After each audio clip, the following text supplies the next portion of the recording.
And a lot of people ask the question, is extension still relevant today? And I believe we are, but we have to look and operate differently. People are looking for that source that they can trust, that is about being a caring communicator and educator.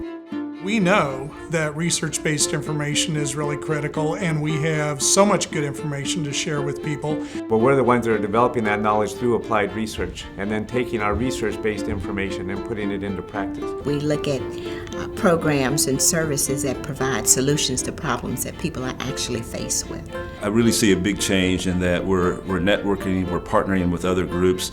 We're no longer just go in a community and kind of a Lone Ranger approach. We're still here today because we've been true to our mission, and our mission is to serve local people with real needs.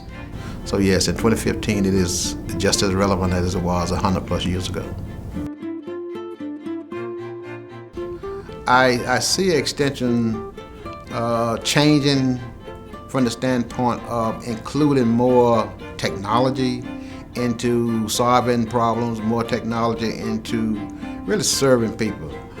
How do we bring those educational programs that allow people to seize their opportunities of a lifetime or deal with life's most pressing challenges? And it's going to be using it through new technology, but also expanding and changing the demographics as the demographics of the United States changes. And I think in 20 years, we'll likely see blurred lines between extension and our on-campus academic colleagues. We need to think about what are the issues that are most important to our states, and the way we figure that out is that we ask stakeholders what those issues are. I think that we'll be partnered in many different ways. I think we'll be funded in ways that we are different than today. I think we'll be addressing new and changing issues. How do you work with other folks? How do you work with community organizations? How do you work in some cases with county government and city government? Those are things that in the past we haven't done. We have to be open to engaging new and more diverse audiences than we have in the past. I think the strength of extension will continue to be the fact that we're not there to sell you something. We're not there to legislate or regulate or even try to control. We're there to provide education and outreach. I think in the future everything we offer will be available in some way, shape, or form online, but I think it will still be complemented with a human being. So a strength that we have is that we are facilitators of important conversations and bringing people together, and I think organizations are looking for those who want to partner in that kind of format. And we are the experts, we need to be the experts, that's important, but we're not the only experts. And certainly there are a lot of other people in other organizations who have expertise and enthusiasm, and in some cases resources that can really help us. In order to change things, you have to share ideas, you have to be involved. So involvement through communication definitely will be the way to do that. But in some ways, partnerships where we have groups with differing interests, where we can work together and come up with mutually beneficial solutions, actually may have more power than just working with like-minded organizations and entities. People will continue to see and value and seek out extension because at the end of the day, we really do make a difference in the lives of the people we serve. Start small, achieve quick wins, under-promise, over-deliver, and build from there. We were challenged years ago to anticipate the future, be more responsible for our future through alternative revenues. And for us, of course, one form of that is user fees. We've now got an e-commerce site that generates approximately $1 million annually in user fees. And while it's a benefit to the organization in terms of the revenues it provides, it's also a benefit to our end users. I think going forward, peer learning is going to be a really important way that we engage learners, engage stakeholders, and provide value to them. I think we have to plan for those outcomes that we expect and not see innovation as just economic. In Indianapolis, we're reaching the Muslim community, delivering STEM education programs in a mosque to girls, which is a different clientele that's outside of the norms of a traditional 4-H type of program. And so a lot of what we do, I believe in innovation, is going to center around how we deliver programs through social media, how we find connection points to bring people on board, but it's not just a connection point, it's the value when you get there. Once we have the information, creating that in a variety of formats that multiple people might learn better from that is something that really can be efficient for us and effective for us in terms of return on investment from innovation. The mission will drive the innovation. If you stay focused and intent on achieving your mission, you'll find the innovative ways and the creative ways to deliver that.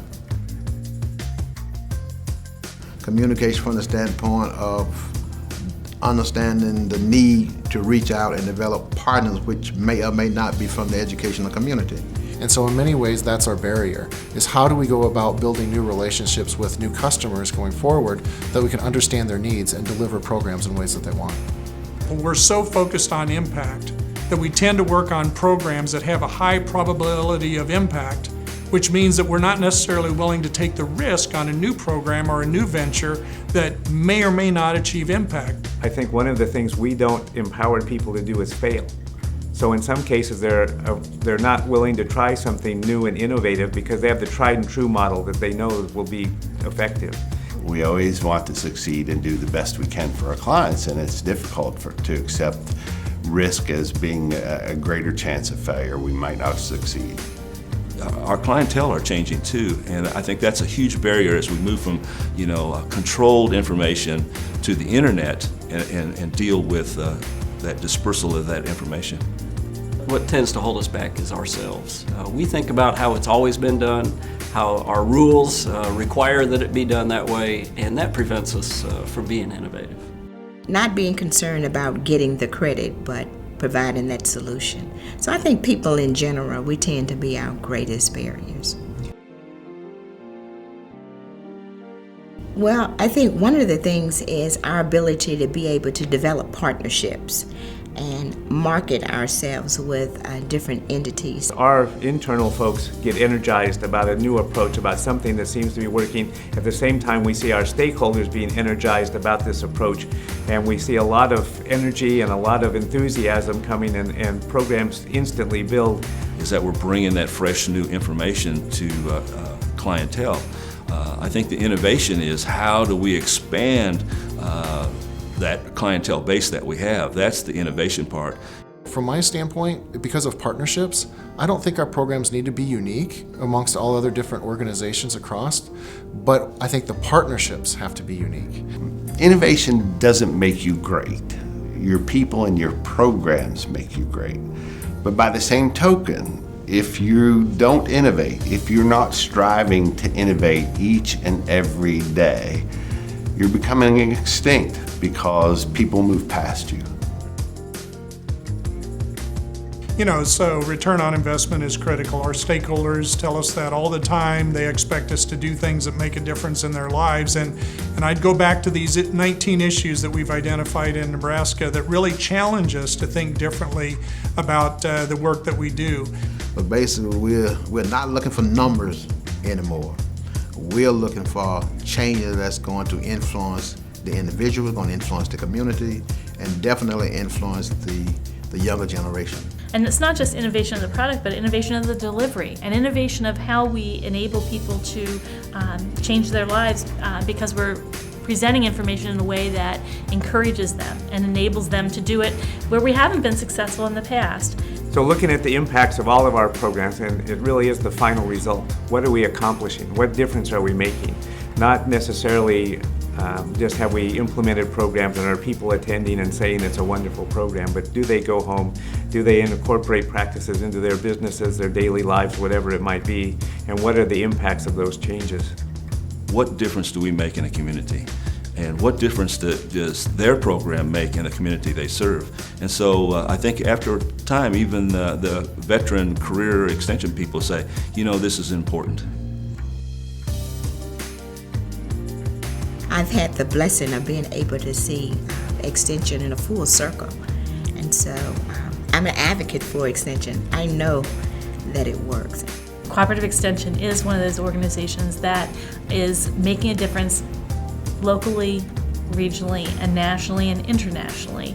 But most importantly, you will be rewarded from the standpoint of us helping someone see a different light, in other words, grow so that they can produce and also help other people.